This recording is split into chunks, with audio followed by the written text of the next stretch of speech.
So magandang hapon mga ka-update. Ngayon po, update tayo kay First Lady Lisa Aranita Marcos. Welcome to Romis Update Channel. So yun nga mga ka-update, update natin na sa edad ni First Lady ngayon, senior citizen na siya, ay may BB pa rin. So mamaya po, may ipakita tayong video na patunay at maging yung kanyang page nandoon na sinasabi niya, siya mismo nagsabi na mayroon siyang BB. Bali ano lang ito mga ka-update, entertainment tayo ngayon. Ano muna tayo ngayon? Wala muna tayo sa seryoso. But hindi fake news, no? Hindi ito fake news dahil ni minsan ay hindi tayo gumawa ng fake news dito sa ating channel. Ngayon panoorin na natin yung video mga ka-update. So yan mga ka-update, napansin natin dito sa video ito, bagamat ito ay nung eleksyon na video, pero kapansin-pansin yung pagiging malambing na ina ni First Lady sa kanyang bunsong anak. Simula ng video, hawak-hawak ng kanyang bunsong anak yung kamay ni First Lady. Nagpapakita lang kung gaano kaganda yung kanilang relasyon bilang magnanay, maging doon sa kanyang dalawang anak. So yan yung video, nakita natin kung gaano ka mapagmahal na ina itong si First Lady mga ka-update, no? Sa kabila ng edad ng kanyang anak na 28 years old na, pero baby yung yung threat ni First Lady at syempre maging ni Pangulong Bongbong Marcos. So makita natin yung pagiging mabuti nilang magulang na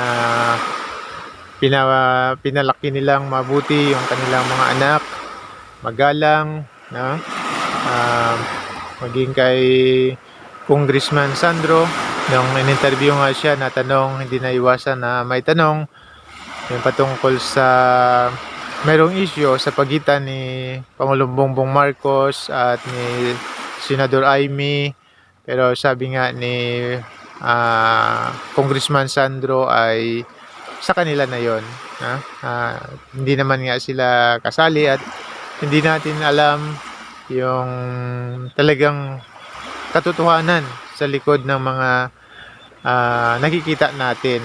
Kaya diyan makita natin yung pagiging mabuting anak, mabuting magulang ng pamilyang Marcos. Nakaka-proud na meron tayong Pangulo na ganyan at First Lady na kung saan ay talagang napakalapit sa kanilang mga anak at hindi malapit na kung saan nakita natin na basaguliro yung kanilang mga anak, lasinggero, no, laman ng bar, laman ng sugalan, no?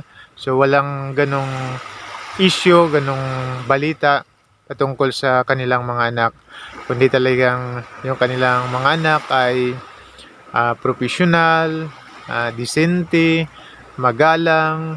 So yun yung sitwasyon, no? Kaya sabi nga diyan sa page ni First Lady, bagamat 28 years old na ang kanyang anak, still na yun ay kanyang baby, no? Yun yung turing niya doon sa kanyang anak na baby pa rin. Basahin muna natin yung sinabi ni First Lady dito sa kanyang page mismo. So ito yung sabi, happy 28th birthday to our sweetest, most cariñoso son. You brought nothing but joy and laughter into our lives since the day you were born. Pops and I love you to the moon and back. So yan po yung sabi at ito pa yung kasunod.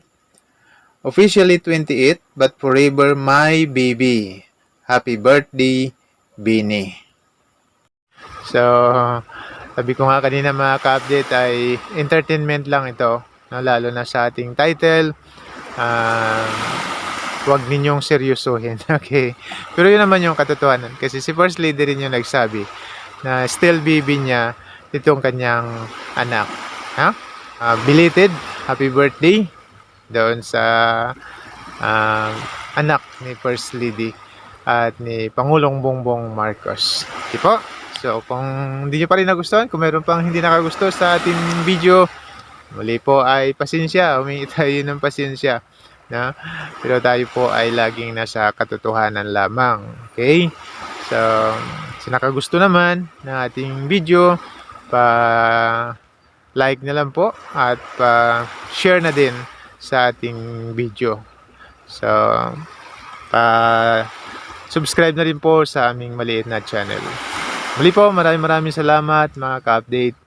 Glory to our Lord Jesus Christ and God bless po sa ating lahat.